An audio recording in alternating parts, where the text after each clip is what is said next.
Fala galera, tudo bem com vocês? Eu sou o Isaac Schwartzalpt. Hoje a gente vai falar um pouquinho sobre vacinas, eventos adversos versus efetividade, relação risco-benefício. Mas antes de começar, eu quero pedir para vocês passar lá no site do Pirula, que é esse que está aberto aqui na minha tela. Entrem lá, vejam, né, a situação, se vocês já não estão sabendo, que ele sofreu um AVC e ele está em estado estável, mas grave, precisa de ajuda. E a gente pode ajudar ele dessa forma aqui, né, fazendo o Pix aqui nessa chave Pix, que tem esse QR Code, essa chave aqui, pirula1408@gmail.com. Vai cair no Marco Siqueira, que é o primo dele. E também assistindo os vídeos dele, maratonando os vídeos no canal, continuando assistindo, porque a gente sabe que as redes sociais, elas são duras, elas não permitem que a pessoa tenha um problema de saúde, alguma coisa e tenha que parar. Então, para a renda continuar, né, que é muito importante, o Pirula ajuda os pais dele. Eu quero que vocês vão lá e ajudem, né, da forma que vocês puderem, mas ajudem, porque compartilhando a chave Pix, conversando com as pessoas, né, falando para ajudar, assistindo os vídeos dele, porque tudo isso vai ajudar ele a logo, logo estar aqui com nós, lembrando disso como uma situação do passado e a gente rindo junto de novo. Tá bom, pessoal? Então, vamos começar falando aqui sobre eventos adversos. Então, o que que a gente vai fazer? Eu até já deixei montado aqui. Normalmente eu montaria junto com vocês isso aqui, mas daí o pessoal reclama que meus vídeos ficam muito longos. Então, eu já vou montar. Para fazer um cálculo de risco-benefício da vacina, o que que a gente precisa entender? A gente precisa entender os eventos adversos da vacina. Até vou dar um zoom aqui para ficar mais fácil para vocês verem. A gente tem que entender o risco da doença, ou seja, quantos casos graves ela causa, o benefício da vacina, que é a efetividade dela, né? Porque a gente tem a eficácia e a efetividade. A eficácia é quando a gente faz aquele teste controlado no laboratório, compara dois grupos e vê efetivamente o quanto o grupo placebo ou outra vacina se comparou com essa vacina em questão que a gente, né, está testando naquele momento e vê quanto mais casos graves ou menos né, a gente tem nessa comparação. Então a gente consegue ver uma eficácia e efetividade é quando isso vai para o mundo real. E aí o mundo real não é tão controlado. Às vezes a pessoa se atrasa, atrasa a dose, tem que tomar um esquema de 3 doses, toma só duas, né? E aí bagunça, então a efetividade normalmente ela é um pouco menor que a eficácia, e é justamente esse dado que a gente quer para entender o impacto no mundo real. E aí depois as conclusões disso e qual é que é a relação benefício-risco. Eu já deixei montadinho, mas eu vou mostrar para vocês da onde eu peguei esses dados e como é que eu montei esse raciocínio. Então, aqui a gente tem o boletim epidemiológico do Ministério da Saúde, esse aqui foi publicado em junho de 2023, que tem o monitoramento da segurança das vacinas de Covid-19 no Brasil até a semana epidemiológica 11 de 2023. Aí tem, né, bastante informação, né, é super importante que ele mostra, que ele descreve os resultados de segurança, né, os ESAVs, que se chama evento supostamente atribuível à vacinação ou imunização, que se chama ESAV, perdão. Essa sigla, né, significa é o evento adverso, que ele acontece depois da vacina, mas não quer dizer que ele acontece por causa da vacina. Então, por isso que ele é supostamente atribuível. Então, toda vez que acontece, ele é notificado e investigado.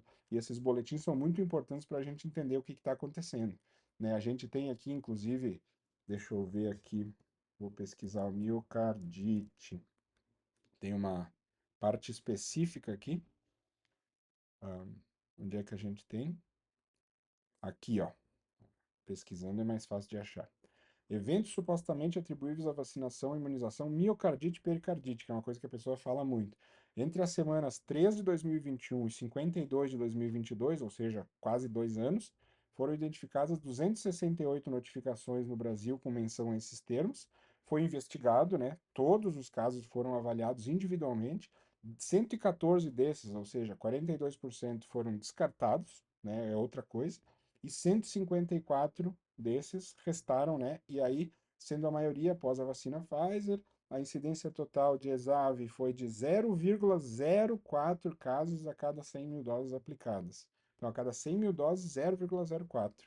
Né? Então, é muito, muito, muito, muito, muito baixo. Mas eu não vou usar esse aqui, eu vou usar o evento total, porque esse desenho que eu vou fazer junto com vocês aqui, eu vou tentar sempre, assim, entre aspas, jogar contra, para fazer cenários piores, para ver se mesmo no pior cenário a vacina ainda assim teria uma relação de melhor benefício do que risco. Então a gente vai pegar aqui as incidências. Opa, não, vamos dar uma olhada aqui. A gente tem aqui, ó, vacina Pfizer bivalente, né? Que é a vacina aquela que diz que demonstrou mais risco, lá, mais miocardite, perdão. E aí a gente tem aqui a classificação de gravidade. Então a gente tem ESAVs, notificações graves, ó, 1,13 a cada 100 mil doses aplicadas. Então vamos voltar lá, eu já tinha anotado isso aqui. Então a gente tem 1,13 a cada 100 mil doses. Para fazer a cada 1 milhão de doses, para ter aquele número que todo mundo já está acostumado, né? Quantos eventos a 1 milhão, então a gente só multiplica, né? Aqui eu divido por 100 mil para saber quanto é uma dose, e depois multiplico por 1 milhão para saber quanto é. Como os números são redondos aqui, é mais fácil, vai ficar 11,3 eventos graves a cada 1 milhão de doses. Então, primeira parte, fechou. A gente tem o risco. Então, agora a gente vai entender o risco da doença. Aí, o que que eu vou fazer? Eu vou pegar o estudo aqui que o Ministério da Saúde soltou o resultado aqui em dezembro de 2024. Agora, esse vídeo aqui está sendo feito em junho de 2025, só para vocês terem uma ideia. E esse estudo é o estudo EpiCovid 2.0, que foi um estudo feito justamente mostrando, né, qual é que são os impactos, sintomas pós-Covid, e aí foi feito um inquérito para mais ou menos tentar entender quantos casos a gente teve de Covid na população e quantos deles foi grave. Quem quiser, todos esses links vão estar na descrição, e a gente consegue ver o vídeo, né, do professor Pedro Alau explicando a pesquisa. Eu abri a apresentação aqui, porque nessa própria matéria tem aqui, confira a apresentação. E aí a gente cai nesse PPT aqui, nesse PowerPoint, nesses slides, e a gente vê aqui os históricos e o que que a gente quer. Ó. A gente tem aqui, ó, comparação infecções. Então é aqui por região do Brasil, é a quantidade de pessoas infectadas, e aqui a quantidade dentre esses infectados que foi hospitalizado, ou seja, o caso grave. Então a gente tem aqui desde 23% até 35,1%, ou seja, né, não é um valor único, assim, tem uma faixa, e as hospitalizações é a mesma coisa, desde 3,1% até 7,6% desses casos aqui foram hospitalizados. Então, voltando lá, eu já tinha também anotado isso aqui, que a gente tem? De 23 a 35,1% de infecções, 3,1 a 7,6 casos graves entre os infectados. Então eu montei três cenários, né? O cenário A é menos infecções e menos casos graves. Então eu peguei o 23 e o 3,1, ou seja, tem pouco caso e poucos casos desses ficam graves. Dá 7.130 a cada 1 milhão. Qual é que é a conta que eu fiz aqui? Eu simplesmente peguei 23% de 1 milhão, e desses 23% de 1 milhão, eu calculei 3,1%, dá os 7.130. O cenário B é outra ponta, é os 35% e os 7,6%, que é o maior, mais infecções e mais casos graves. 26.676 casos graves a cada 1 milhão de pessoas, né, nessa população fictícia. Claro que aqui está sendo super simplificado, vocês têm que entender que muda por região, muda por faixa etária. Aqui eu não estou levando nada disso em conta, tanto que isso aqui não é um estudo acadêmico, é só para vocês entenderem a noção e ficar mais claro de como a vacina tem um benefício muito superior ao risco. E aqui eu fiz uma média, simplesmente somei esses dois e dividi, então temos uma média aqui de 20.468 casos graves a cada 1 milhão. Próxima etapa, efetividade da vacina, que é o benefício. Então, eu fui lá no site do CDC americano e ele tem aqui atualizações na efetividade da vacina. Estudos do CDC publicados entre abril de 2023 e março de 2024. Daí tem vários estudos de várias vacinas, várias faixas etárias, várias efetividades, né? Eu abri vários aqui para ver mais ou menos os que tinham a mesma vacina, né? Então a gente tem aqui, por exemplo, umas efetividades aqui. A efetividade da vacina contra a Covid-19 foi 51% durante os primeiros 7 a 59 dias. Depois tem aqui as estimativas de vacina para hospitalização, né, associada à Covid-19, né, de duas redes diferentes de efetividade do CDC, dois locais, foi 52% a 43%. Então eu fui dando uma olhada em todos esses estudos aqui, e lendo, e para tentar fazer mais ou menos, opa, cliquei em um extra aqui, os cenários que a gente falou. Então, eu fiz o quê? Aqui, ó, de 31%, peguei uma efetividade, a menor que eu achei ali, e 54, em vários cenários diferentes. Então, mesma coisa, uma faixa de efetividade. Como eu disse para vocês, eu estou tentando, assim, vamos pegar o pior cenário e vamos ver se nesse cenário ela, o que que acontece. Então, aí, se eu tenho essa efetividade, eu consigo saber quantos casos graves eu evitei. Então, ó, daí eu tenho o cenário A, B e C, e aqui eu fiz o cenário 1 e 2. Então, o 1A, que é o quê? O 1A é quando a gente pega os casos do cenário A, que é 7.130, e pega 31%, que é o pior, né, número de efetividade, o mais baixo, e multiplica. Então, eu tenho 2.210 casos graves evitados. O que, que é isso? Dos 7.130 casos graves, eu tenho uma efetividade de 31%, que é o quanto eu evitei. Então, eu evitei 2.210 casos graves. E aqui eu tenho a outra ponta, né? O cenário 1 ainda, ou seja, né, eu até anotei aqui para ficar mais fácil de ver, ó, efetividade de 31% com os 26.676 casos graves, e o cenário 1C é os mesmos 31% com 20.468 casos graves. Então aqui a gente tem um número de casos graves evitados. Então o cenário 1 é esses 31% aqui.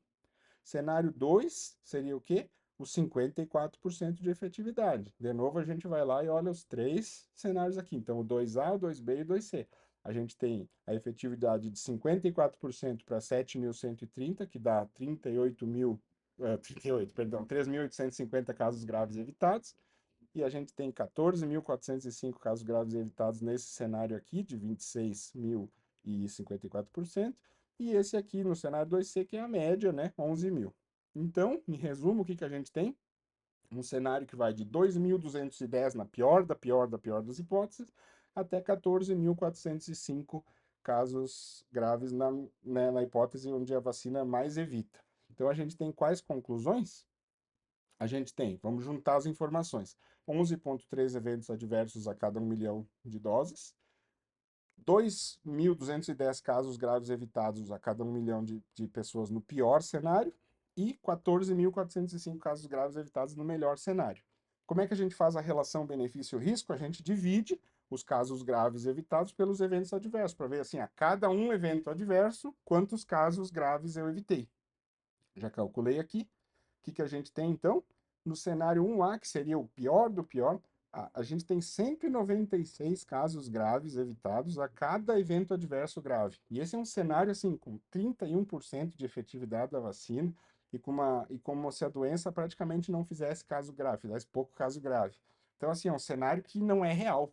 Muito provavelmente não é real. A gente viu o que que aconteceu na emergência da Covid-19, a gente viu muito caso grave, os hospitais tomados por Covid-19, e a gente tem o cenário 2B, que é outra ponta, ou seja, é 1.275 casos graves evitados a cada evento adverso grave. O que que eu fiz? Uma média desses dois cenários. Então, em torno de 735, aqui 700 casos graves evitados a cada evento adverso grave. Então, vejam que, assim, existe evento adverso grave? Existe. E ninguém está escondendo, tem todos os boletins, né? De novo, aqui tem o boletim do Ministério da Saúde, né? Os dados são públicos, né? Então, assim, existe, né? Só que esse número ele é muito, muito, muito, muito baixo, principalmente em comparação com o quanto ele evita de problema, né? É muito caso grave. A gente viu o que que aconteceu. A gente viu a quantidade de casos que a gente tinha dessa doença. Era uma coisa absurda. Ela estava tomando conta de tudo, né? Não tinha como atender. Os hospitais não conseguiam atender nenhuma outra doença praticamente, e aí a gente agora uh, consegue praticamente ter uma vida relativamente normal, porque esses casos graves caíram muito, né? Caíram bastante, tanto que agora, em junho de 2025, que é o que a gente está falando, a gente está com as UTIs lotadas por síndrome respiratória aguda grave, causada principalmente por influenza, a maioria das faixas etárias, e por vírus sincicial respiratório. Então, existem outros vírus também respiratórios, vírus sincicial respiratório, agora a gente vai ter provavelmente a partir de 2026, tomara que dê tudo certo até lá, que o tempo consiga vencer toda essa parte de análise e de incorporação para que a vacina contra a VSR chegue efetivamente nas pessoas, né, pelo SUS. Ela já foi aprovada, já está tudo certo, agora é só aquele processo de preço, compra e tudo. Então a gente vai ter uma redução nos casos de VSR, claro que as pessoas precisam ir tomar a vacina, né?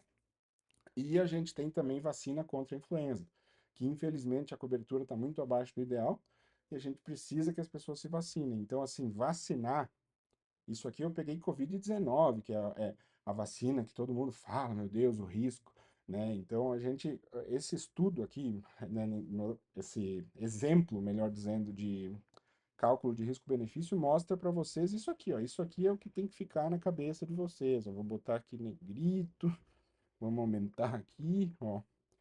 735 casos graves evitados a cada evento adverso grave. Nesse estudo rápido aqui. Então, assim, gente, vacinem-se, tá bom? Vacinem-se e, voltando aqui, eu quero terminar como eu comecei, né? Ajudem o Pirula, tá bom? Um abraço e até mais. Tchau, tchau.